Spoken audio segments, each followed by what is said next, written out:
بسم اللہ الرحمن الرحیم۔ السلام علیکم۔ میں ڈاکٹر تنویر انور خان آپ کے لیے آج اپنی 68 نمبر کی کہانی لے کے آئی ہوں، اور یہ میری 8ویں کتاب بے قیمت سے میں نے لی ہے۔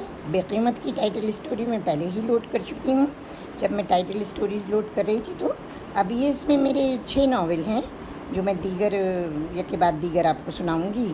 کڑیاں ٹوٹ گئی کی فرمائش یہاں سلسلہ ادبی میگزین کے چیف ایڈیٹر مرتضیٰ شریف صاحب نے مجھ سے فرمائش کی تھی۔ انہوں نے میری کتاب میں یہ کہانی پڑھی کہ ڈاکٹر صاحب آپ یہ کہانی سنائیے، تو میں لیٹ کہانیاں سنانے میں اس لیے ہو گئی کہ بہت سور تھروٹ ہو رہا تھا اور ابھی بھی آواز بہت ٹھیک نہیں ہے، مگر اب گیپ بہت زیادہ ہو گیا کہانی سنانے کے سلسلے میں، تو پلیز ہم اب زیادہ لیٹ نہیں کر سکتے، اور میں آپ کو یہ اپنی کہانی سناتی ہوں۔ ناول ہے یہ، بڑا اچھا ناول ہے۔ اس زمانے میں میری اب یہ جو 6 ناول ہیں اس 60s اور 70s کی دہائی کے ہیں، تو اس زمانے میں نیٹ نہیں تھا، تو یہ میری کہانیاں جب تک کوئی کتاب میں نہیں پڑھے گا تو اس کو نہیں ملیں گی پڑھنے کے لیے، تو اس لیے آپ لوگ اس زمانے میں ماحول کیسا تھا، کیسے کہانیاں لکھی جاتی تھیں، تو یہ میں نے 67 میں کہانی 1967 میں کہانی میں نے جامع نو رسالے میں لکھی تھی، تو آپ بھی سنیے۔ ہم سنتے ہیں کڑیاں ٹوٹ گئیں۔ سنیے، اس کمرے میں ایک نوجوان زید تھا، وہ کہاں ہے؟ میں نے پاگل خانے کے انچارج سے پوچھا، اور انچارج اپنے ذہن پر زور دیتے ہوئے بولا، اوہ، زید کے بارے میں آپ پوچھ رہے ہیں؟ وہ تو اب سے 1 سال پہلے انتقال کر چکا ہے۔ کیا انتقال؟ مگر کیسے، کیوں؟ میں نے حیرانی سے پوچھا۔ دراصل زید نے اپنے کپڑوں کو آگ لگا کر خودکشی کر لی تھی، مگر اس کی کوئی وجہ تو ہوگی، آپ ذرا تفصیل سے بتائیں گی؟ میں نے گھبراہٹ سے پوچھا، اور انچارج سگریٹ کا کش لے کر بولا، میں نے آپ کو پہچان لیا ہے عالم صاحب، آپ آج سے 5 سال پہلے شاید یہاں آئے تھے۔ اور میں نے ہنستے ہوئے کہا، پہچانا آپ نے؟ اور مجھے جہاں تک یاد ہے آپ کی زید کے ساتھ باتیں بھی بہت دیر تک ہوئی تھیں۔ جی ہاں، یہی کوئی 3 گھنٹے ہوئی ہوں گی، میں نے اپنی گھڑی کی طرف دیکھتے ہوئے کہا، اور وہ بولے، آپ بیٹھیں، آپ کو بتاتا ہوں، اور میں وہیں کرسی پر بیٹھ گیا۔ وہ بولے، اس کے پاس ایک لڑکی ہفتے میں 1 دفعہ آیا کرتی تھی، صرف اتوار کے اتوار، اور مجھے یاد ہے کہ ایک اتوار کو جب وہ آئی تو اس نے نہ جانے کیا کہا کہ وہ اس کے جانے کے بعد پاگلوں کی طرح چیخنے لگا، پھر گمسم گھٹنوں میں سر دے کر بیٹھ رہا، اور ایک ہی ہنسنے لگا، اور پھر بولا، وہ مر گئی، پھر میں کیوں زندہ ہوں؟ اب اس بڈھے کے دل کو تسکین پہنچے گی، اب وہ خوش ہوگا کہ اس کی بیٹی مر گئی، اور پھر رات بھر وہ ایسے ہی چیختا چلاتا رہا۔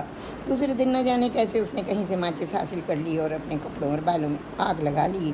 شور سن کر ہم لوگ پہنچے، مگر وہ بری طرح جھلس چکا تھا، اس کا سرخ و سفید رنگ سیاہی مائل ہو گیا تھا، اور جسم کی کھال جیسے جلنے سے بس مردار سی ہو گئی تھی۔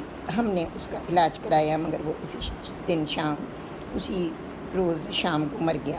دوسرے اتوار کو وہی لڑکی پھر آئی، اس کی موت کے بارے میں جان کر پھوٹ پھوٹ کر رونے لگی، اور پھر بولی، زید کی بیوی نے خودکشی کر لی، شاید یہی خبر سن کر وہ پاگل ہو گیا اور اپنی جان بھی کھو بیٹھا۔ میں نے یہ سب باتیں خاموشی سے سنی، مگر اس المناک انجام پر میری آنکھیں ڈبڈبا آئیں۔ میں نے پھر بھی ضبط کر کے کہا،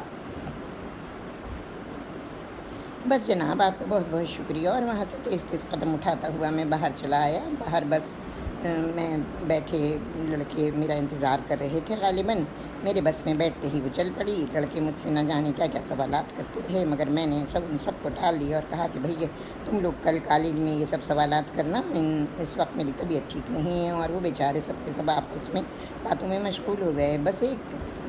بس کو 100 میل کا راستہ طے کرنا تھا، 120 میل کا راستہ طے کرنا تھا، اور وہ فراٹے بڑھتی بھی جا رہی تھی کراچی جانے والی سڑک پر، اور میرا ذہن اب سے 5 سال پہلے کی طرف لوٹ رہا تھا جب میں یونیورسٹی کا ایک طالب علم تھا۔ مجھے بچپن ہی سے نفسیات سے لگاؤ تھا، اسی وجہ سے نفسیات کو اپنی تعلیم کا ایک اہم حصہ بنا لیا تھا۔ میں ان دنوں ایم اے کے آخری سال میں تھا۔ ہم لوگوں کو مینٹل ہاسپٹل جانے کا اتفاق ہوا، بلکہ ہم کوئی تیسری دفعہ گئے تھے، نہ جانے کیوں۔ میں ہر چیز کی گہرائی میں اتر جانے کا عادی ہوں۔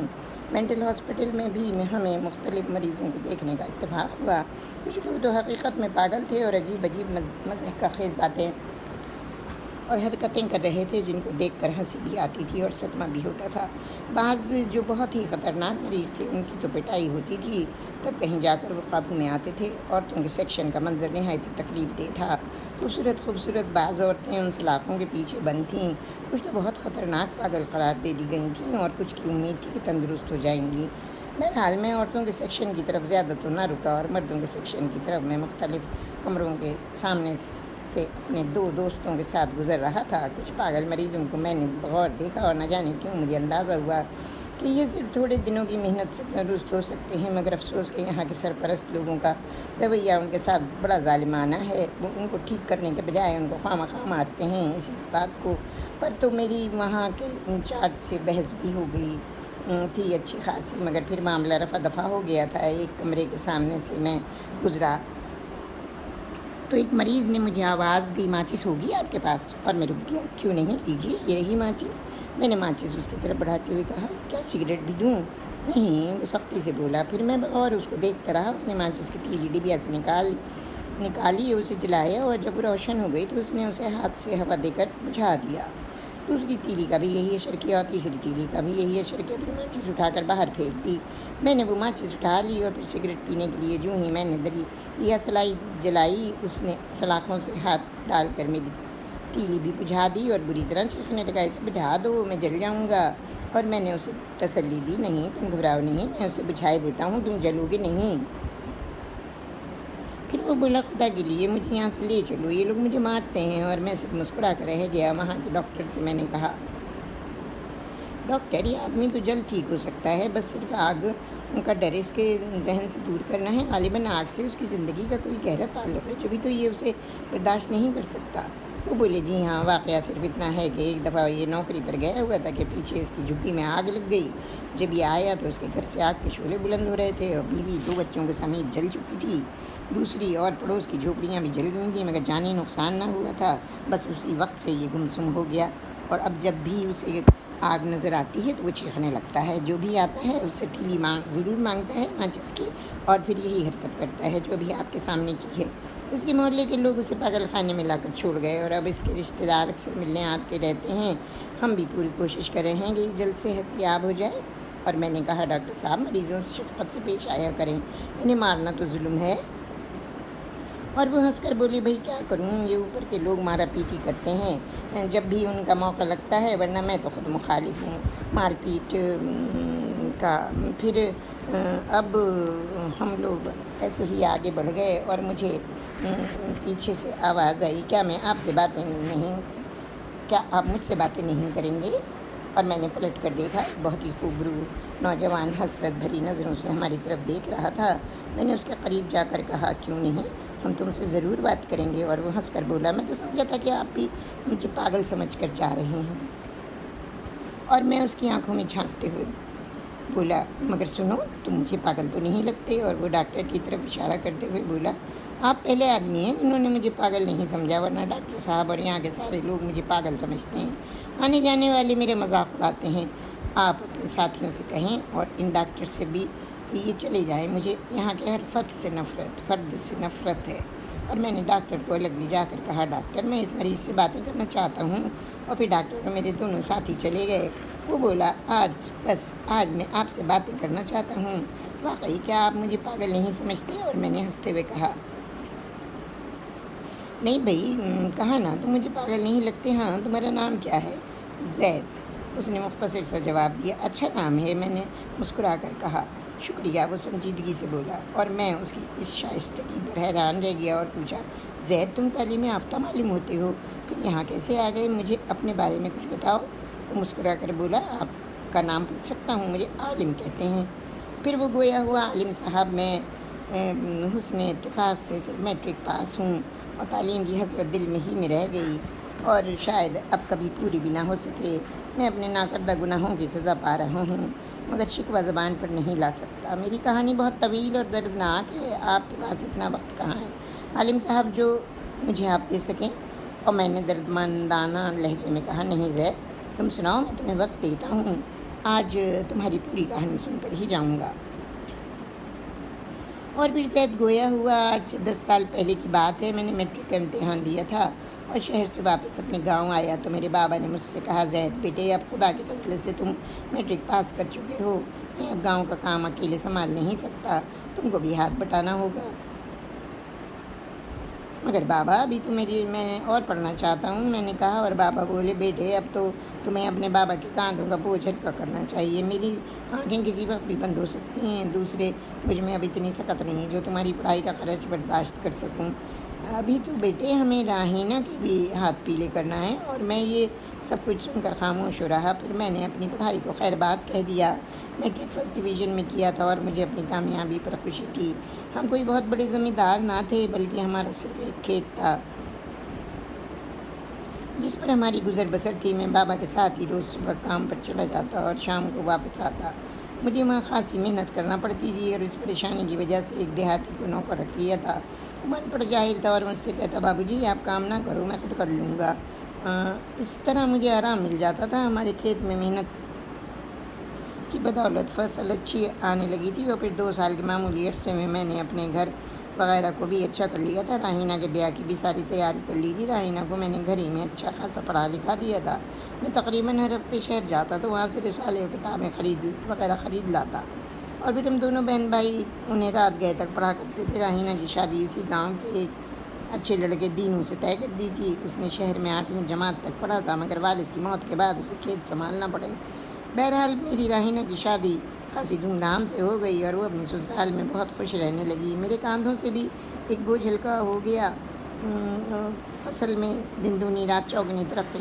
ہونے کے باعث اپنے آپ کو صرف اس کی نگرانی تک ہی میں نے محدود کر لیا اور 2-3 دیہاتی اور رکھ لیے تاکہ کھیتی باڑی صحیح سے ہو سکے، اور شہر جا کر میں کتابیں لے آئے اور انٹر کی پڑھائی شروع کر دی، 10 پرچوں میں اکٹھا بیٹھنا چاہتا تھا، دن کے وقت میں کھیتوں ہی میں بیٹھ کر پڑھتا اور رات کو گھر میں، اس دن بھی میں آم کے درخت کے نیچے اپنے مطالعے میں مصروف تھا، بھیا سانپ، میں راہینہ کی آواز سے اچانک چونک پڑا اور جب نظر اٹھا کر شاخ کی طرف دیکھا تو وہ بالکل میرے سر وہی پر تھا، میں نے نہ جانے کیوں گھبراہٹ میں اسے ہاتھ سے پرے دھکیلنا چاہا مگر اس نے میرے ہاتھ میں ڈس لیا اور پھر خاموشی سے اتر کر دوسری طرف چلا گیا، راہینہ مجھ سے لپٹ گئی، بھیا، اور میں شدت درد سے تڑپ گیا، اتفاقاً اس دن میں نے راہینہ کے ساتھ ایک نئی لڑکی دیکھی، اس کی بھی سہیلیوں کو میں پہچانتا تھا مگر یہ تو نئی تھی، وہ گمسم کھڑی تھی، راہینہ سے میں نے کہا، راہینہ تم دوڑ کے گھر سے چاقو لے آؤ، میں یہیں بیٹھتا ہوں، اور میں وہیں بیٹھ گیا، راہینہ بھاگ گئی، گھر زیادہ دور نہ تھا مگر وہ لڑکی کھڑی رہی، آخر میرے درد کی شدت دیکھ کر بولی، آپ کو بہت تکلیف ہو رہی ہے؟ میں نے کہا ہاں، ویسے اگر رومال ہوتا میرے پاس تو میں کس کر باندھ لیتا ورنہ ڈر ہے کہ زہر نہ پھیل جائے، اور پھر میرے دیکھتے ہی دیکھتے اس نے اپنے دوپٹے کو کونے کو پھاڑ کر کہا، لائیے میں ہاتھ پر باندھ دوں کہیں زہر نہ پھیل جائے، اور میں حیران رہ گیا، مگر آپ نے اپنا دوپٹہ کیوں پھاڑ ڈالا؟ انسانی زندگی سے زیادہ قیمتی تو نہیں ہے میرا دوپٹہ، خدا نہ کرے اگر جسم میں زہر پھیل جاتا تو، اور میں نے ہنس کر کہا، بھائی تو کیا ہے، مریض ہو جاؤں گا، اور وہ ایک دم بولی، اللہ نہ کرے زید صاحب، ارے یہ لیجیے، راہینہ بھی آ گئی، اور پھر راہینہ سے کہہ کر میں نے گوشت کا اتنا حصہ کٹوا دیا جہاں اس نے ڈسا تھا، بڑی شدت کی تکلیف ہو رہی تھی مگر لاک ضبط کرنے کے باوجود میرے منہ سے کراہیں نکل رہی تھیں، اس لڑکی نے پھر اپنے دوپٹے سے دھجی پھاڑ کر میرے ہاتھ پر باندھ دی اور راہینہ سے بولی، راہینہ اپنے بھیا کو گھر لے چلو، تکلیف بہت ہے، گھر پر دوا لگا لیں گے تو ٹھیک ہو جائیں گے، اور پھر وہ چلی گئی اور راہینہ مجھے لے کر گھر آ گئی، یہ اتفاق ہی تھا کہ راہینہ ان دنوں میں کہیں آئی ہوئی تھی، میرے معلوم کرنے پر پتہ چلا کہ ریشم اس کی نئی سہیلی ہے اور اتفاق سے بہت بڑے زمیندار کی لڑکی ہے، اس کا باپ کروڑ پتی ہے، وہ تنہائی بیٹی ہے ماں باپ کی اور بہت لاڈلی ہے، مگر راہینہ تمہاری دوستی کیسے ہو گئی اس سے؟ بس جی، آپ کو آم کھانے سے مطلب ہونا چاہیے، گٹھلیاں گننے کی ضرورت نہیں ہے، بس بن گئی میری سہیلی ایک دن گاؤں میں تفریح کرتے ہوئے، تو کیا یہ پڑھتی لکھتی نہیں ہے، اتنے بڑے آدمی کی لڑکی ہو کر بھی؟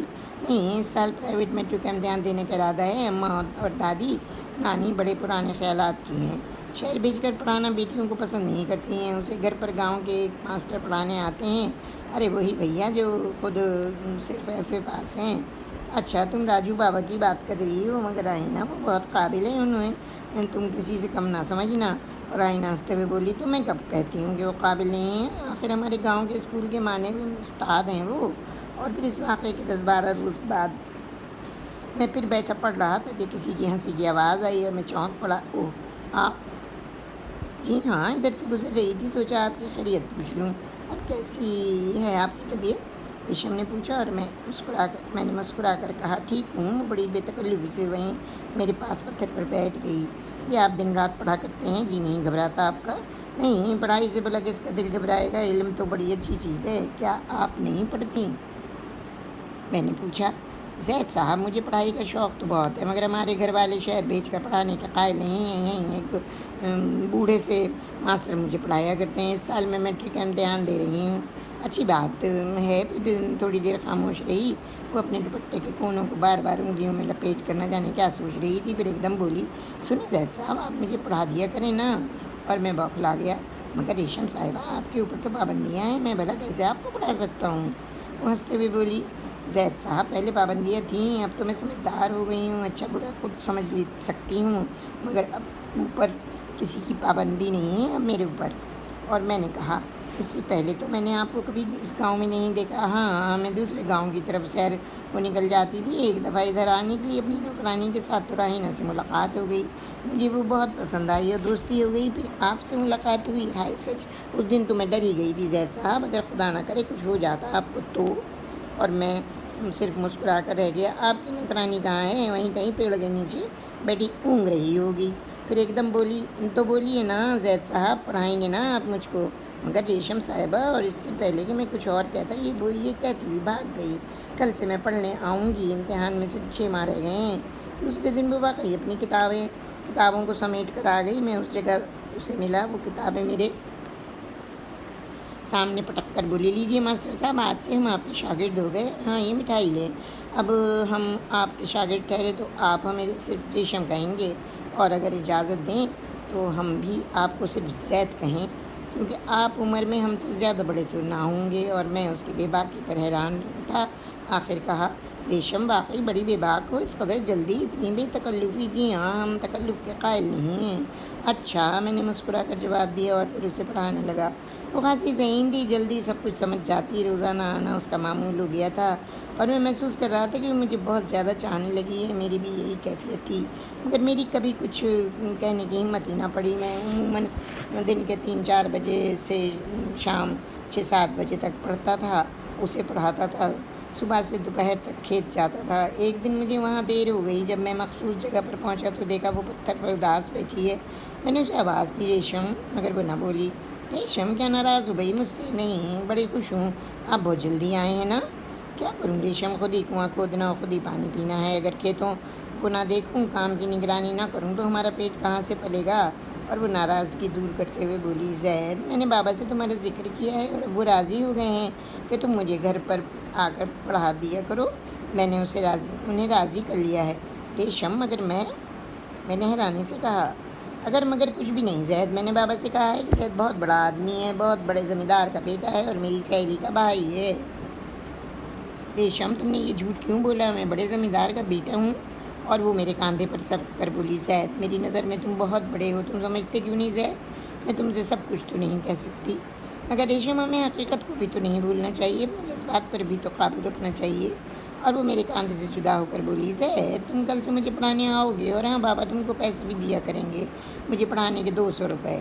اور میں چیخ اٹھا ریشم، میں تمہارے بابا کے پیسے لینے کے لیے تمہیں نہیں پڑھاتا، مجھے پیسوں کی ضرورت نہیں ہے، میں پیسوں کا بھکاری نہیں ہوں، چاہے تم پڑھو یا نہ پڑھو، مگر میں تمہیں پڑھا کر پیسے نہیں دے سکتا۔ اور ریشم کی خوبصورت آنکھوں میں آنسو آ گئے۔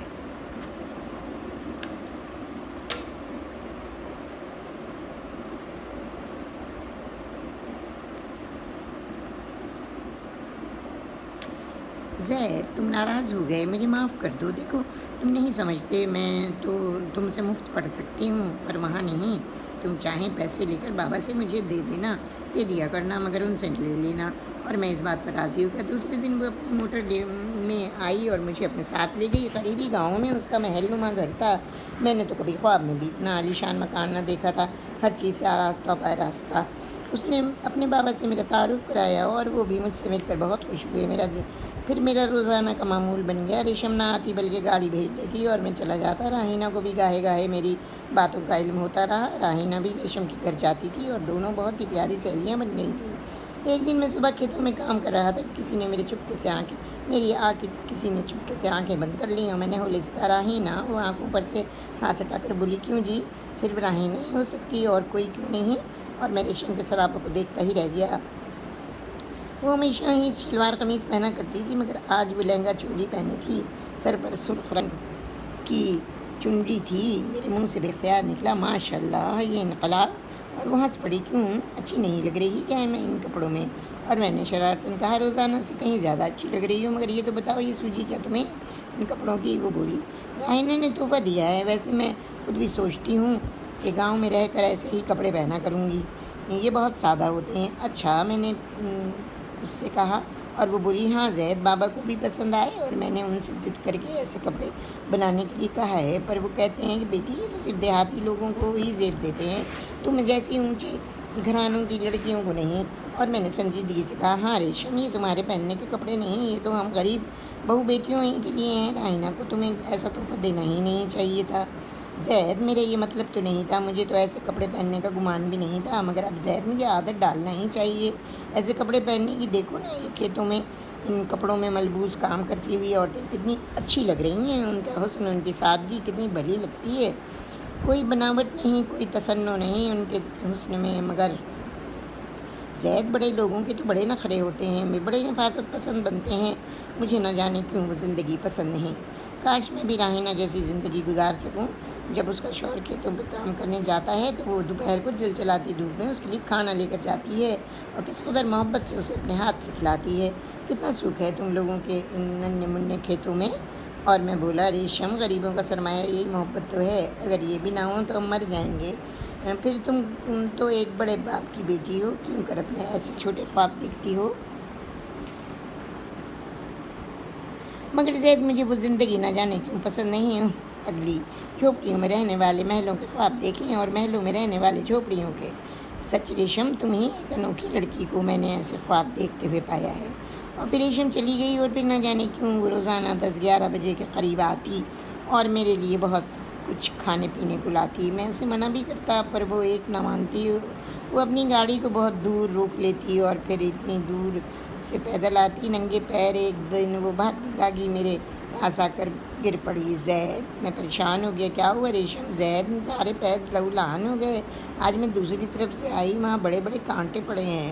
ریشم تم ایسا نہ آیا کرو، لوگ کیا کہیں گے، بابا کو پتہ چلا تو کیا کہیں گے وہ؟ اور وہ تن کر بولی بابا کو پتہ ہے کہ میں روز صبح تفریح کو جاتی ہوں، گاڑی تو مجھے چلانا آتی ہی ہے نا، بس آ جاتی ہوں۔ مگر ریشم اگر انہیں شک ہو گیا تو کیا ہوگا پگلی؟ پھر ذرا دیکھ تو اپنی حالت کیا بنائی ہے تم نے۔ اور وہ ہنس کر بولی زید، میں کسی سے نہیں ڈرتی، ایسی منزل پر آئی ہوں جہاں سے لوٹ کر جانا ممکن نہیں۔ زید، مجھے بابا سے مانگ لو، مجھے اپنا بنا لو زید، مجھے اپنی دنیا میں لے آؤ، مجھے وہ دنیا پسند نہیں ہے، میں بھی تمہارے ساتھ کھیتوں میں کام کروں گی، تمہاری سیوا کروں گی۔ اور میرے منہ سے حیرانی سے نکلا ریشم، یہ کیسے ہو سکتا ہے؟ میں ذرہ ہو کر آفتاب کیسے بن سکتا ہوں؟ زمین ہو کر آسمان کو کیسے چھو سکتا ہوں؟ ایسا کوئی بھی قدم اٹھانے سے پہلے مجھے سوچنا پڑے گا ریشم، ہم جذبات کی رو میں بہہ کر اندھا دھند فیصلے تو نہیں کر سکتے۔ میں بھی تمہیں پسند کرتا ہوں مگر اس کا اظہار آج تک نہ کر سکا، صرف اپنی حیثیت کو مد نظر رکھتے ہوئے۔ زید، مگر جب میں راضی ہوں تو کسی کو کیا انکار ہو سکتا ہے؟ تم کوئی جاہل نہیں ہو، میٹرک پاس ہو، گماروں جیسے کپڑے نہیں پہنتے۔ اور میں نے اس کی معصومیت پر ہنس کر کہا مگر ریشم اس سے کیا ہوتا ہے؟ اور پھر بات آئی گئی ہو گئی اور ریشم تو امتحان میں بیٹھی مگر میں بہت سخت بیمار پڑ گیا، میں امتحان نہ دے سکا، مگر ریشم کو اس بات کا علم نہ ہوا۔ وہ امتحان سے فارغ ہونے کے بعد سیدھی کھیت پہنچی مگر میں وہاں نہ تھا، بہت دنوں سے اس کے گھر بھی نہ گیا تھا۔ وہ کھیت سے سیدھی میرے گھر آئی اور مجھے چارپائی پر دیکھ کر بولی ارے تم ابھی تک سو رہے ہو زید، دیکھو بھلا میں تمہیں کھیت پر ملنے گئی تھی۔ اور میں نے اس کے بات کاٹتے ہوئے کہا کیسے پرچے ہوئے ریشم؟ بہت اچھے زید، جب پڑھانے والا اتنا اچھا ہو تو پرچے کیوں نہ اچھے ہوں گے؟ تم بتاؤ تمہارے کیسے ہوئے پرچے؟ اٹھو نا بھائی، لیٹے کیوں ہو؟ اور میں نے نقاہت بھری آواز میں کہا ریشم میری طبیعت ٹھیک نہیں ہے۔ اور وہ آنکھیں بھاڑ کر بولی کیا تم بیمار ہو؟ اور پھر میرے ہاتھ پر ہاتھ رکھتے ہوئے بولی ارے تمہیں تو بڑا تیز بخار ہے، مگر مجھے خبر بھی نہیں ہے، آخر کب سے بیمار ہو تم؟ 1 مہینے سے۔ تو کیا تم نے امتحان نہیں دیا؟ نہیں، طبیعت ہی اس قابل نہ تھی جو شہر جا سکتا۔ تو یہ تو بہت برا ہوا زید، تم نے تو بہت پڑھا تھا۔ ہاں، قسمت کو منظور نہ تھا شاید۔ ریشم جب ہی تمہیں بیمار پڑ گیا اور اس کے بعد ریشم بیٹا ناغا مجھے دیکھنے آتی رہی اور میری تیمارداری بھی کرتی رہی، میرے لیے ڈھیر سارے پھل بھی لایا کرتی اور نہ جانے کیا کچھ جلدی میں تندرست ہو کر کھیتوں پر جانے لگا۔ اکثر اس کے گھر بھی جاتا اور اس کے بابا یعنی چودھری صاحب بڑی محبت سے پیش آتے۔ مجھے امتحان نہ دینے کا بہت افسوس تھا، میں نے جی توڑ محنت کی تھی اس کے لیے اور پھر ایک ہی سال کے اندر میرے ماں باپ دونوں ہی فوت ہو گئے۔ میں تن و تنہا رہ گیا۔ رائنا کو اپنے گھر کی ہی تھی۔ ماں کی موت کے تیسرے ہی دن میں اسی درخت کے نیچے بیٹھا تھا کہ ریشم آ گئی۔ زید کیا بات ہے، تم بہت اداس ہو؟ وہ تقریباً 5 دن بعد مجھ سے ملنے آئی تھی، اسی لہنگے اور چنری میں، مگر اس دفعہ اس کے ہاتھوں میں چوڑیاں بھی کھنک رہی تھیں اور پاؤں میں ہلکے ہلکے توڑے بھی پہنے تھے، کانوں میں چاندی کے بندے بھی تھے اور گلے میں چاندی کا ہار بھی۔ اور پھر بولی، زید کیوں چپ ہو؟ کیا مجھ سے ناراض ہو؟ نہ جانے کیوں میری آنکھوں سے شدت جذبات سے آنسو نکل پڑے۔ وہ تڑپ گئی اور مجھے جھنجھوڑ ڈالا۔ زید تم بولتے کیوں نہیں ہو؟ کیا ہوا آخر؟ اور میں نے اداسی سے کہا، ریشم ماں مجھے چھوڑ کر چلی گئیں۔ زید وہ چیخ کر بولی، ریشم میں تنا ہوں، بے حد تنا، اگر جاتا ہوں تو کھانے کو دوڑتا ہے، راہینہ تیجے کے بعد ہی چلی گئی، میں کیا کروں ریشم، میں کیا کروں؟ اور وہ میرے کاندھے پر ہاتھ رکھ کر بولی، زید آنسو پوچھ لو، شاید خدا کو یہی منظور تھا، تمہارے بابا کی موت ہی ایک صدمہ تھی اور اب ماں بھی چلی گئی۔ دیکھو زید، تم میرے بابا سے بات کیوں نہیں کرتے؟ جب میں اس گھر میں آ جاؤں گی نا تو تمہیں کوئی تنہائی محسوس نہیں ہوگی۔ ریشم میں کیسے کہوں، چودھری صاحب سے کیسے کہوں؟ نہیں زید، تم میرے بابا سے کہو، وہ ضرور راضی ہو جائیں گے، تمہیں بہت پسند کرتے ہیں۔ اور میں نے ہنس کر کہا، ریشم ایسے پسند کرنے کا مطلب یہ تو نہیں ہوتا کہ وہ مجھے اپنی دامادی میں قبول کر لیں گے۔ اور وہ اداسی سے بولی، اگر انہیں اپنی بیٹی کی خوشی منظور ہوگی تو وہ ضرور راضی ہو جائیں گے۔ اور میں نے ہنس کر کہا، ریشم ابھی تو ماں کی 40ویں کے بعد ہی کچھ کروں گا، خیر جب ہی صحیح۔ میں نے ریشم سے یہ کہہ دیا تھا، مگر مجھے اچھی طرح معلوم تھا کہ چودھری صاحب کے علاوہ اور کوئی بھی مجھے گھر میں پسند نہیں کرتا تھا، مگر کیونکہ گھر میں روب چودھری صاحب کا تھا اس لیے ریشم ہر ضد کر لیتی تھی۔ ان دنوں راہینہ گھر آئی ہوئی تھی، وہ میری تنہائی کی وجہ سے گھر آئی تھی، مجھے اداس دیکھ کر بولی، بھیا کیوں اتنے اداس رہتے ہو؟ اور کیا کروں رائنا، اس گھر میں اداسی کے سوا اور ہے ہی کیا؟ پگلی تو بھی نہیں ہے اس گھر میں جو میرا دل بہلا سکے۔ اور وہ بولی، بھیا اب تو ماں کا 40واں بھی ہو گیا، کہیں بیاہ کر لو نا تاکہ میری بھابھی بھی گھر میں آئے اور پھر تمہاری تنہائی بھی دور ہو۔ مگر رائنا، لڑکی بھی تو ہوگی کوئی، کیا ان تیواروں سے شادی کر لوں؟ ارے واہ، ایک سے ایک اچھی لڑکیاں پڑی ہیں گاؤں میں، تم حامی تو بھرو، میں جلدی تمہیں کہیں بات کروں گی تمہاری۔ دیکھو چندا، نیرا، حمیرہ، نورا، یہ سب بہت خوبصورت لڑکیاں ہیں بھیا، مگر میں نے تو کسی کو نہیں دیکھا، میں دکھا دوں گی تمہیں۔ خیر چھوڑو رائنا، یہ بتاؤ ریشم کے بارے میں تمہارا کیا خیال ہے؟ ریشم، مگر بھیا وہ تو بڑے آدمی کی لڑکی ہے، اس کے متعلق سوچ بھی نہیں سکتے۔ رائنا، مگر ریشم کا اصرار ہے کہ میں چودھری صاحب سے بات کروں اور پھر اپنے گھر کے سبھی امیر ہوتے ہیں، ہم تو کوئی ان کے در پر مانگنے تو نہیں جاتے، مگر بھیا بڑے لوگوں کی بڑی باتیں ہوتی ہیں۔ مگر رائنا، ریشم کو وہ زندگی پسند نہیں، وہ اس گھر میں دلہن بن کر آنا چاہتی ہے، جس طرح تو دینوں کی خدمت کرتی ہے اس طرح وہ میری خدمت کرنا چاہتی ہے۔ میں سوچتا ہوں رائنا، ان سے بات کر کے دیکھوں، اگر وہ انکار کر دیں گے تو کوئی سی عزت میں فرق تھوڑی پڑ جائے گا، پھر کہیں اور شادی کر لیں گے۔ اچھا بھیا ایسے ہی دیکھو اور پھر کر کے دیکھو۔ اور پھر جب ایک دن ریشم آئی تو میں نے اسے خوش خبری سنائی، ریشم میں کل تیرے بابا سے تجھے مانگنے آ رہا ہوں۔ سچ؟ ہاں ریشم، بالکل سچ، رائنا بھی تجھے بھابھی بنانے میں بہت خوش ہے۔ زید تم جلدی بات کرو، میں نے بابا کو اپنی شادی سے متعلق بات کرتے سنا ہے، کہیں وہ میری بات اور کسی جگہ نہ طے کر دیں۔ ارے پگلی، ڈرتی کیوں ہے؟ ہم کو کوئی جدا نہیں کر سکتا، جب ہم نے ایک قدم اٹھایا ہے تو اس کا انجام بھی دیکھیں گے۔ اور وہ ہنس کر بولی، زید انشاءاللہ انجام بخیر ہوگا، یہ لو میں گلاب جامن تمہارے لیے لائی ہوں، منہ میٹھا کر لو پہلے سے۔ اور اس نے زبردستی میرے منہ میں گلاب جامن ٹھونس دی اور پھر بولی، رائنا کہاں ہے؟ گھر میں ہے، چلو اس سے ملو گی۔ ہاں اسے بھی گلاب جامن کھلاؤں گی۔ اور پھر ہم دونوں گھر آئے، شام کے 4 بج رہے تھے، رائنا ریشم کے گلے سے لگ گئی۔ ارے تو کب آئی ریشم؟ بہت دیر ہو گئی۔ اور رائنا شرارت بھری نظروں سے دونوں کو دیکھ کر بولی، اچھا تو میرے بھیا بھابھی باتوں میں مشغول تھے، ہٹ شیطان، ریشم نے اس کے گالوں پر تھپکی لگاتے ہوئے کہا، ابھی سے۔ رائنا ہنستے ہوئے بولی، چلو 1-1.5 ہفتے بعد ہی میری بھابھی بنو گی۔ اچھا چھوڑو ان باتوں کو، لے یہ گلاب جام نے کھا، منہ کھولنا آ کر کے۔ رائنا نے منہ کھول دیا اور گلاب جامن کھا کر بولی، کیا بات پکی ہونے کی خوشی کی ہے؟ وہ بعد میں، ریشم نے معصومیت سے کہا، اور پھر بولی، زید اب میں چلوں، شام ہو رہی ہے، کل میں نہ آؤں گی۔ ہاں کل تو مجھے آنا ہے تمہارے گھر۔ اور پھر دوسرے دن میں نے اپنے سب سے اچھے کپڑے زیب تن کیے اور ریشم کے گھر کی طرف چلا۔ رائنا نے مجھے دروازے سے رخصت کرتے ہوئے کہا، جاؤ بھیا، خدا کرے بامراد لوٹو۔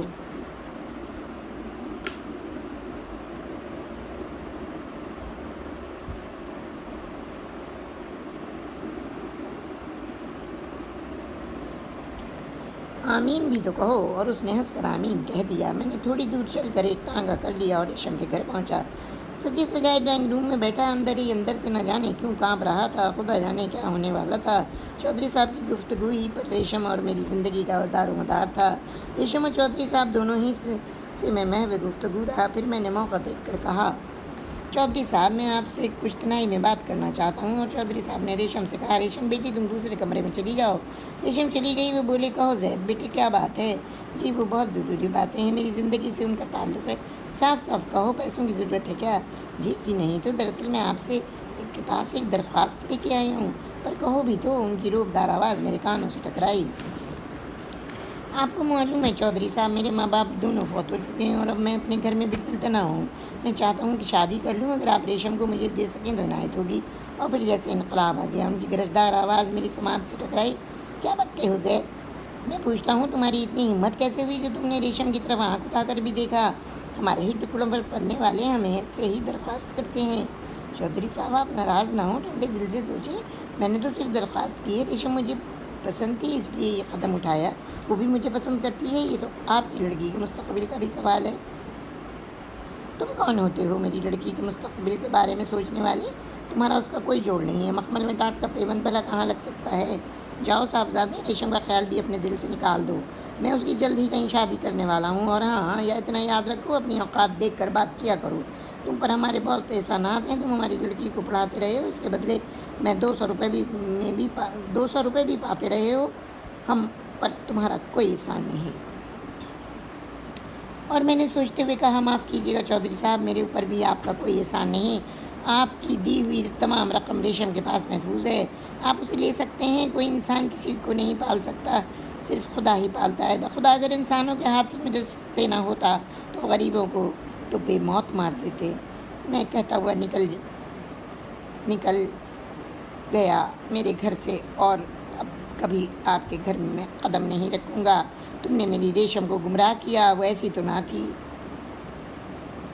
اور میں یہ کہتے ہوئے باہر نکل آیا، اب جو کچھ بھی ہوگا اس کی ذمہ داری آپ پر ہوگی۔ گھر آ کر راہینہ کو یہ منحوس خبر سنائی تو وہ میرے سینے سے لگ کر پھوٹ کر رو پڑی۔ بھیا اب کبھی وہاں نہ جانا، ہم غریب ہیں تو کیا ہوا، ہماری عزت تو ہے۔ اور میں نے کہا، راہینہ مجھے ریشم کی فکر ہے، کہیں کوئی غلط قدم نہ اٹھا لے۔ نہیں بھیا، وہ سمجھدار ہے، پڑھی لکھی ہے، کوئی غلط فیصلہ نہیں کرے گی۔ اور پھر مجھے دن رات ریشم کی فکر رہنے لگی۔ 1 مہینہ گزر گیا، وہ نہ آئی، شاید سخت نگرانی ہو رہی تھی گھر پر۔ ایک شام مجھے اچانک ریشم کی نوکرانی ملی اور ایک پرچہ دیتے ہوئے بولی، یہ ریشم بی بی نے دیا ہے، سنو ریشم کیسی ہے؟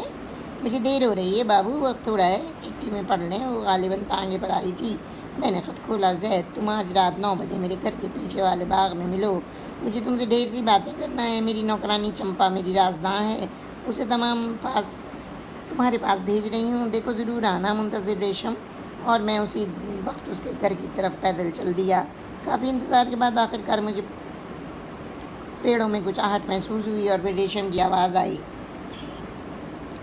زید میں یہاں ہوں ریشم۔ اور ریشم جلدی میرے سامنے آ گئی۔ زید تم ناراض ہو؟ نہیں ریشم، مگر تم نے یہ کیا اپنی حالت بنائی ہے 1 مہینے میں؟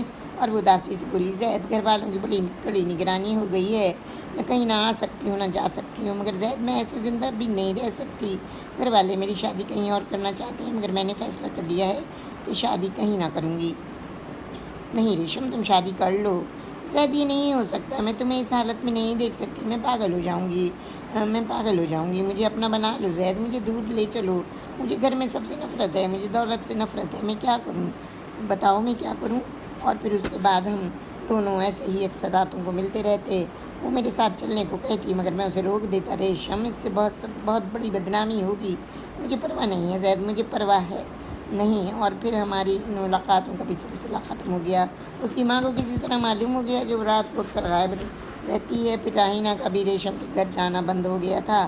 وہ اپنے بھائی کی ذلت کے بعد وہاں جانا پسند نہیں کرتی تھی۔ اور پھر ایک دن چودھری صاحب میرے گھر آئے، میں گھر ہی پر تھا۔ وہ بولے، زید تم کو یہ گاؤں چھوڑنا ہوگا۔ اور میں غصے سے کانپ گیا۔ کیا حق ہے آپ کو چودھری صاحب مجھے گاؤں سے نکالنے کا؟ ہم غریب آدمی آپ کے در پر مانگنے نہیں جاتے۔ اگر کبھی مانگنے جائیں تو آپ اپنے گاؤں میں نہ کچھ نہ دیجیے گا۔ آپ ہم غریبوں کا سکون کیوں چھیننے آئے ہیں؟ جائیے چودھری صاحب، غریبوں پر ظلم کر کے آپ کبھی چین سے نہ بیٹھیں گے۔ مگر وہ گرج کر بولے، زید ہم تمہیں اس گستاخی کی سزا دیں گے، مگر یہ یاد رکھو ریشم مر جائے گی پر تمہیں کبھی نہیں ملے گی۔ میں نے اس کے پاؤں میں زنجیر ڈال کر کمرے میں بند کر کے رکھ دیا ہے۔ تمہیں اس کی پرچھائی بھی نہ ملے گی۔ اگر آپ اپنی بیٹی کی زندگی سے کھیل سکتے ہیں تو میں کیا عرض کروں؟ اب وہ آپ کی بیٹی ہے، آپ کو حق ہے۔ زید اگر تم خود نہ جاؤ گے تو میں تمہیں عنقریب اس گاؤں سے نکلوا دوں گا۔ یاد رکھو چودھری اپنے وعدے کے پکے ہوتے ہیں۔ پھر وہ چلے گئے۔ میں تمام رات نہ سو سکا۔ اتنے دنوں بعد ریشم کی خبر بھی ملی تو رسیوں سے جکڑ کر رکھی گئی تھی اور کمرے میں بند کر کے تالا ڈال دیا گیا تھا۔ میرا ضمیر مجھے ملامت کر رہا تھا، یہ سب کچھ میری وجہ سے ہوا ہے۔ ریشم معصوم بے گناہ ہے، میں اس کی کیسے مدد کروں؟ اور پھر راہینہ کے ذریعے میں نے چمپا کو آمادہ کیا۔ چمپا روز اس کی خبر راہینہ کو دیتی، بس وہی ایک خبر کہ وہ زنجیروں سے جکڑ کر کمرے میں بند کر دی گئی ہے۔ وہ روتی پیٹتی رہتی ہے اور مجھے یاد کرتی ہے۔ چمپا ہی اس کو وقت پر کھانا کھلاتی تھی دروازہ کھول کر، اور اس کی حالت کو دیکھ کر کڑتی بھی تھی۔ اس کی شادی کی ساری تیاریاں مکمل ہو چکی تھیں۔ ایک دن جب میں نے بتایا کہ اس کے رشتہ دار بھائی کے ساتھ شادی ہو رہی تھی جو میری طرح غریب نہ تھا بلکہ امیر تھا، ایک دن چودھری نے ریشم کو کھلوا کر اپنے پاس بلوایا۔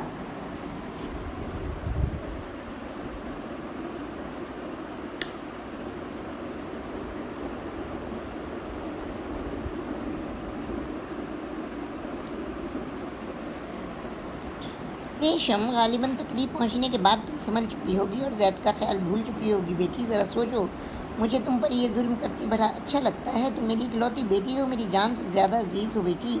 بابا بیٹی کے ساتھ یہ ظالمانہ سلوک اگر آپ کو روا ہے تو جاری رکھیں۔ ریشم یہ سب کچھ سہ لے گی مگر اف نہ کرے گی، پر زید کو ذہن سے نکالنا میرے بس کی بات نہیں۔ وہ بولے، ریشم میری بچی، جمال زید سے زیادہ اچھا لڑکا ہے۔ دیکھو نا، یہ ہمارے سارے جہیز کی تیاری تمہارے جہیز کی تیاری ہو گئی ہے۔ تم اور جمال شہر میں رہنا، میں نے تم لوگوں کے لیے شہر میں ایک کوٹھی بنوا دی ہے۔ اور ریشم چیخ اٹھی، بس بس بابا، میں اور آپ کی شان سے متعلق نہیں سننا چاہتی۔ جائیے، آگ لگا دیجیے ان ریشمی کپڑوں اور زیورات کو، ڈھا دیجیے اس کوٹھی کو، کہ مجھے اس کی ضرورت نہیں ہے۔ مجھے معلوم ہے جمال ایک آوارہ شخص ہے، وہ صرف میری خوبصورتی سے کھیلنا چاہتا ہے۔ بابا زید آپ کے پیسے کا لالچی نہیں تھا، جمال کو آپ کے پیسے کی تما نہیں ہے۔ جائیے، اس کے لیے جتنا جی چاہے بینکوں میں روپیہ کر دیجیے۔ جائیے، اپنی بیٹی کی زندگی سے کھیل کر عیش و عشرت کی زندگی گزاریے۔ مجھے آپ کی امیری، آپ کے پیسے کی ضرورت نہیں۔ اسے آپ تجوریوں میں سجا کر غریبوں کا مذاق بھی اڑاتے ہیں۔ ریشم بند کرو اپنی بکواس۔ اور پھر چمپا سے کہا، لے جاؤ اس کو چمپا، یہ ابھی ہوش میں نہیں آئی ہے۔ اور چمپا نے مجبوراً اسے اس کمرے میں لا کر بند کر دیا۔ ادھر مجھ سے تو وہ پہلے ہی کہہ چکا تھا کہ بدلہ لے لوں گا، لہٰذا ایک دن میں پیڑ کے نیچے بیٹھا تھا کہ ایک گاڑی آ کر رکی۔ چودھری صاحب کے پیچھے دو کانسٹیبل اترے۔ میں حیران تھا، دیکھو یہی ہے وہ شخص، یہ پاگل ہے، پورے گاؤں والوں کا جینا حرام کر دیا ہے، اسے پکڑ کر لے جائیں پاگل خانے۔ مگر چودھری صاحب میں تو بالکل ٹھیک ہوں، لیکن میری ایک نہ سنی گئی۔ راہینہ چیختی پیٹتی رہ گئی اور یہ لوگ مجھے گاڑی میں لے کر شہر آ گئے۔ یہاں کے ڈاکٹروں نے بھی میرا معائنہ کر کے مجھے پاگل ہی قرار دے دیا۔ اور اس طرح عالم صاحب، آج 2 سال سے میں اس در و دیوار میں سر پھوڑ رہا ہوں۔ یہاں آنے سے پہلے یقین تھا کہ ڈاکٹر مجھے فٹ قرار دیں گے، مگر یہاں پہنچ کر معاملہ ہی کچھ اور نکلا۔ اب ذرا ادھر کی بھی تو سنیے۔ میں تو چلا ہے اور میری بہن روتی پیٹتی اپنی سسرال چلی گئی۔ ادھر سیٹھ نے ریشم کو آزادی دے دی، اسے کھلا چھوڑ دیا، اور جب اسے آزادی ملی تو وہ دیوانہ وار میرے گھر کی طرف بھاگی تھی، مگر مجھے وہاں نہ پا کر وہ بوکھلا گئی اور چمپا سے پوچھا، چمپا میرا زید کہاں ہے؟ اس کا گھر خالی کیوں پڑا ہے؟ وہ گاؤں چھوڑ کر چلے گئے۔ مگر کیوں؟ چمپا نے کہا، اس لیے کہ ان کی وجہ سے آپ کی زندگی برباد ہو رہی تھی ریشم بی بی۔ اور وہ کہتی، نہیں چمپا، میرا زید ضرور واپس آئے گا، وہ مجھ سے بے وفائی نہیں کر سکتا۔ وہ اسی پیڑ تلے بیٹھی میری راحت تکا کرتی اور کسی نے سے کچھ نہ کہتی۔ شام کو گھر لوٹتی اور باپو پوچھتے، زید آیا نہیں تمہارا، اب اگر وہ آ جائے تو میں تمہاری شادی کر دوں اس کے ساتھ۔ مگر یہ سب انہیں معلوم تھا کہ ریشم کے دل کو بہلاوے کے لیے ہے، پیسے کے زور سے بڑا کام ہو سکتا ہے۔ چودھری صاحب نے پیسے ہی کی بدولت مجھے پاگل قرار دلوا کر پاگل خانے میں بند کرا دیا، اور اب اپنی بیٹی کی زندگی سے کھیل رہے تھے۔ ایک دن ریشم جب گھر واپس جا رہی تھی، اسے دور سے راہینہ آتی دکھائی دی۔ راہینہ رکو راہینہ، چیخ کر اسے پکارتی رہی۔ اس کی طرف دوڑی، راہینہ رک گئی اور سختی سے بولی، کیا ہے ریشم؟ راہینہ، زید کہاں ہے؟ مجھے ان کا پتہ دو، میں ان سے ملوں گی۔ وہ شہر میں کہاں رہتے ہیں؟ اور راہینہ بولی، ریشم بھیا پاگل خانے میں ہے۔ کیا؟ ایک ہلکی سی چیخ اس کے منہ سے نکلی۔ زید پاگل ہو گئے؟ نہیں ریشم، تمہارے باپ نے میرے بھیا کو پاگل قرار دلا کر پاگل خانے بھیج دیا، اس لیے ریشم کہ وہ تمہیں حاصل نہ کر سکے، تم تک نہ پہنچ سکے۔ انہوں نے پیسے کے زور سے ایک غریب کی امیدوں کا خون کر دیا۔ آج میرا معصوم بھیا سلاخوں کے پیچھے پاگلوں کی طرح کی زندگی گزار رہا ہے۔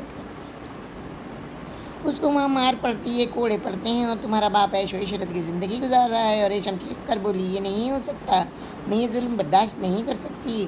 وہ وہاں سے سیدھی گھر پہنچی اور چودھری نے کہا، بیٹی زید نہیں آئے گا، ضد چھوڑ دو اور شادی کر لو۔ اور ریشم لاوے کی طرح ابھر پڑی، ہاں اب میرا زید کیوں واپس آنے لگا؟ تم نے اسے پاگل خانے بھجوا دیا ہے نا، تم نے ایک معصوم کا خون کیا ہے، تم انسان نہیں درندے ہو، تم روپے پیسے کی بھکاری ہو۔ دولت نے تمہاری آنکھوں کے سامنے دبیز پردے ڈال دیے ہیں، تمہیں صرف روپے کی پہچان ہے، تم بیٹی کی محبت اور جذبات کو نہیں سمجھتے۔ اس کے باوجود یہ دعویٰ کرتے ہو کہ تم میرے باپ ہو۔ تھو ہے تم پر اور تمہاری زندگی پر، لعنت ہے تم پر اور تمہارے پیسے پر۔ جاؤ بابا، اپنے روپے پیسے میں مست رہو اور پھر اپنی بیٹی کی قبر پر ماتم کرنا، اس وقت تمہارے آنسو کوئی نہ پہنچ سکے گا۔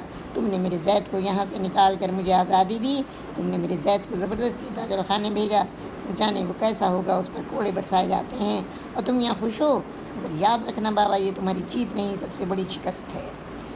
ریشم کو ایسے ظالم اور گنہگار باپ کی ضرورت نہیں۔ اور پھر ایک کی وہ قہقہے لگانے لگی، میرا زید ضرور آئے گا، اسے کوئی نہیں روک سکتا، وہ دیکھو میرا زید آ رہا ہے۔ اور پھر اس نے دیوانگی میں عجیب حرکتیں کرنا شروع کر دیں۔ آج کل بھی وہ قید میں ہے اور در و دیوار سے سر پھوڑ کر مجھے پکارتی ہے۔ وہ مسکرا کر بولا، عالم صاحب سنا آپ نے، ہے نا میری کہانی دردناک؟ اب راہینہ ہر اتوار کو میرے پاس آتی ہے اور ریشم کی خبر دیتی ہے۔ عالم صاحب، میری ریشم در و دیوار سے سر پھوڑ رہی ہے، مجھے پکارتی ہے، مگر میں اس کے پاس پہنچ نہیں سکتا، میں یہاں تڑپ رہا ہوں، اور اگر یہی حالات رہے تو میں بھی پاگل ہو جاؤں گا، اور تب چودھری کی انا کی تسکین ہو جائے گی۔ اور میں نے تسلی دیتے ہوئے کہا تھا، زید تم ہمت کیوں ہارتے ہو، حوصلہ رکھو دوست، تم بے گناہ ہو، تمہاری بے گناہی رنگ لائے گی۔ اور وہ بھی اداسی سے بولا، ہاں چپ کے خدا سنتا ہے، مگر عالم صاحب میری ریشم اب زندہ نہ رہے گی، وہ اپنے کو ختم کر لے گی، اور جس دن مجھے یہ خبر ملی تو میں بھی اپنے آپ کو زندہ نہ چھوڑوں گا۔ اس کے بعد میں چلا آیا۔ طالب علمی کا زمانہ ختم کر کے میں آج میں لیکچرار ہوں، اور اپنے طلباء کو لے کر آیا تو زید میری آنکھوں کے سامنے گھوم گیا، مگر اسے وہاں نہ پا کر میرا دل دھک سے رہ گیا، اور افسوس زید نے اپنی زندگی کا چراغ گل کر لیا۔ ریشم نے بھی خودکشی کر لی تھی، پتہ نہیں کیسے مری، اور راہینہ اب تنہا رہ گئی تھی۔ اچانک ہی بس ایک جھٹکے کے ساتھ رکی، اور میرے خیالات کا طلسم ٹوٹ گیا، سر کالج آ گیا، اور میں نے اپنے ذہن کو ایک جھٹکا دیا اور سوچا، یہ پیسہ کتنے بڑے خون کر دیتا ہے، انسانی زندگیوں کا المیہ دولت ہے۔ زید اتنا خوبصورت تھا تو ریشم کیوں نہ خوبصورت ہوگی۔ آج 5 سال سے جس واقعے کی کڑیاں میرے ذہن میں گردش کر رہی تھیں، مینٹل ہاسپٹل جا کر وہ کڑیاں ٹوٹ گئیں، اور میں سوچ رہا تھا کتنا ذہین تھا زید، جس نے چھوٹی چھوٹی باتیں یاد کر کے مجھے کہانی کے روپ میں سنائی تھیں، جن کا تسلسل کہیں نہ ٹوٹتا تھا، مگر اب اس کا تسلسل، اس کی کہانی کی کڑیاں بھی ٹوٹ چکی ہیں، اور میری بھی ریشم اور زید کی روحیں دوسری دنیا میں مل گئیں۔ مگر چودھری صاحب کچھ نہ کر سکے ہوں گے، دنیا میں زید کی کہانی کی کڑیاں ٹوٹ چکی تھیں، مگر اس دنیا میں شاید ایک نئی کہانی کی کڑی نے جنم لیا ہوگا۔ اور اسی کے ساتھ میری یہ 68 نمبر کی کہانی ویورز ختم ہوتی ہے۔ اگر آپ کو میرا یہ ناول پسند آیا ہے تو پلیز لائک کریں، شیئر کریں، اور بیل کے آئیکن کو دبا دیں، کیونکہ جو اب میں 69 نمبر کی کہانی ڈالوں گی اس کا نام ہے ٹوٹے نہ یہ گیت مالا۔ تو وہ میری کہانی جو ہے وہ حرم رسالے میں شائع ہوئی تھی۔ تو ہم اپنے ادب کو فروغ کر رہے ہیں، آپ لوگ پلیز میرے چینل کو پسند کریں اور شیئر کریں، تاکہ ہم پوری دنیا میں یہ اپنا اردو کا سفر جاری رکھ سکیں، اور یہ کیونکہ میری لکھی ہوئی کہانیاں ہیں، میں کسی اور کی کہانیاں تو نہیں سنا رہی، اپنی ہی لکھی ہوئی کہانیوں کو میں آپ لوگوں کو سناتی ہوں۔ تو امید ہے کہ آپ کو پسند آئے گی، اور امید ہے کہ سلسلہ میگزین کے مرتضیٰ شریف صاحب بھی اس کہانی کو ضرور سنیں گے، اور پسند تو ان میں پہلے ہی سے تھی، آپ کی فرمائش میں نے پوری کر دی۔ اب مجھے اجازت دیجیے، انشاءاللہ اگلی کہانی کے ساتھ آپ لوگوں سے ملاقات ہوگی۔ اللہ حافظ۔